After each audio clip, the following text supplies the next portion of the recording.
Alright, lads, so today we are on the hunt for some pods on my favorite place, eBay. I am here with Ryzen. Say hello. Hello. So today we're gonna be teaching you how to get some pods so you can modify them and hopefully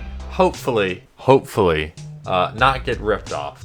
Yeah, we're gonna look at some pods that you should and shouldn't buy because people on eBay are idiots. I should also probably mention that this guide is pretty much only going to cover the modifiable iPods, otherwise known as the classics, because all the other ones are just no, just stop. Yep. So let us begin with the first generation. The dreaded like $100 pod. I'm gonna reel with y'all. Don't bother. There's nothing under $100. That, oh god, oh no. This also kind of goes for a second gen. Those are also never under $100. I did see one a couple weeks ago that was like going for $50. I should have jumped on it, but I didn't, and I feel very sad. Yeah, eventually I will want to get a first gen, but as y'all, my viewers can see, that these things are stupid expensive. And even like I'm looking at one right now that is an auction, but this dude doesn't even know what he's selling. He's trying to sell a 4th gen classic. That's not a first gen, you idiot.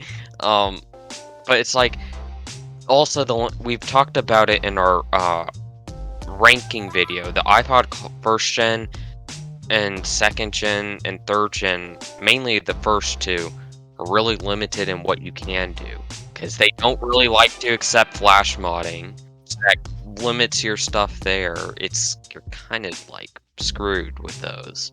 And even if you use a larger like hard drive, it'll only let you go to like 15, maybe 20 gigs. Yeah. And with the 1st and 2nd gen, I kind of like what Dankpod calls it.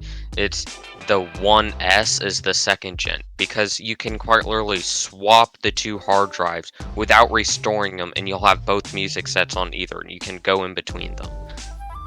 But these pods are not meant for the modding community because you really can't do much with them because they're so limited in what they can actually see in storage-wise.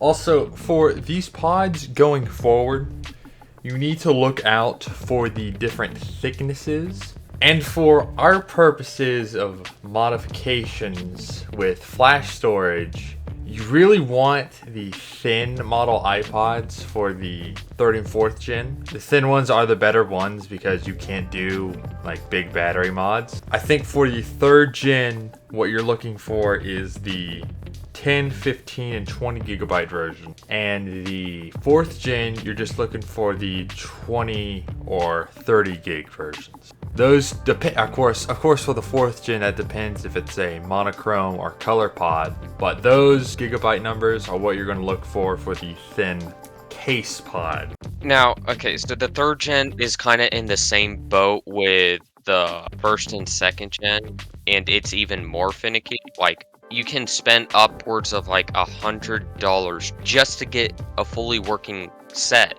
That includes a pod, a FireWire charger, a FireWire to 30-pin cable, FireWire to USB adapter that might work because FireWire is obsolete now and it draws more power than USB. And that's probably going to be like $100 or more in just that, not even including finding a special adapter to modify it, and they don't see as much storage in the first place, so 3rd gens are kind of stupid. Yeah, the 3rd gen is pretty finicky.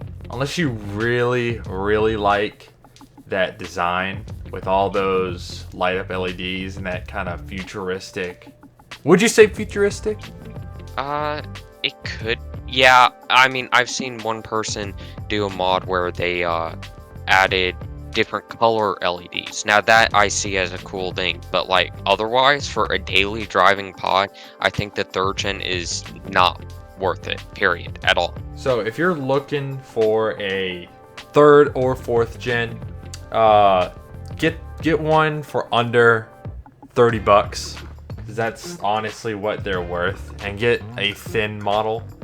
And especially if you're just starting out modifying, like this is your first pod, get a 4th gen because you can use USB if you want. You could also use Firewire if you have that somehow. And they're just not as finicky. They'll take 128 gig. These are one of the better pods to start out with.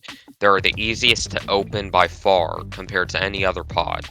They're also really cheap to modify. You can get those cheap boards and cheap compact flash adapters. Go for the 4th gen if you're just starting out. Get the cheap green board, because those typically always work, but then spend the extra money and get the iFlash compact flash adapter, because those hands down work. If you ever get the red adapter, you're stupid and wasting your time in trying to get that. Well, they're not guaranteed to work. Those are not guaranteed to work. The iFlash ones are guaranteed to work, so watch out. Alright, so now we're moving on to the best gen, the 5th gen. The 5th gen. These are really starting to get pretty expensive. I remember when I got mine, I think I got mine for $25 not working. And now they're going for like $30, $40. Yeah, these are getting up there. And remember that whole bit I did about looking out for the different thicknesses on 3rd and 4th gen? Well, now for the 5th, 6th, and 7th gen, you're actually going to be looking for the thick model iPods. This is because you can do battery mods with these pods. You can put like, I think it's a 3000 milliamp hour battery. It just lasts forever. Yeah, they will go for as long as you need them to. So yeah, you can put just giant batteries in there, but in order to put those big batteries in there, you need to have the thick case. So for the 5th gen, you're going to look for the 60 and 80 gig models. And also, speaking of mods, you could put a very respectable 256 gigabytes of storage in a 5th gen. I mean, for most people, including me, that is more than enough songs and just stuff to store on there. So honestly, if you don't want a 4th gen, a 5th gen is a very, very respectable choice for your first pod. I totally agree with you, but also we now have Elite Obsolete Electronics. He is amazing, and we don't have to find 80 gigs. Now, if you find an 80 gig pod, guys, for like $30, I would get it immediately, or as soon as you can, because that's a deal. But if you can only get a 30 gig, that's for a decent price, you can just buy an aftermarket case, a thick aftermarket case. Alright, so we're going to kind of skip over the 6th gen. 1, it's a pain in the ass to open. 2, it's pretty unreliable and pretty weird. And 3, it's capped at 128 gigs of storage, so you can't do that much with it. Just don't get this one. If you really want this like style of iPod, get a 7th gen. Speaking of which, 7th gen. This is the second most expensive pod behind the 1st and 2nd gen. It can range anywhere from $50 to $70 and above. It is the hardest to open because it has that metal faceplate, but you can put 512 gigs in here reliably.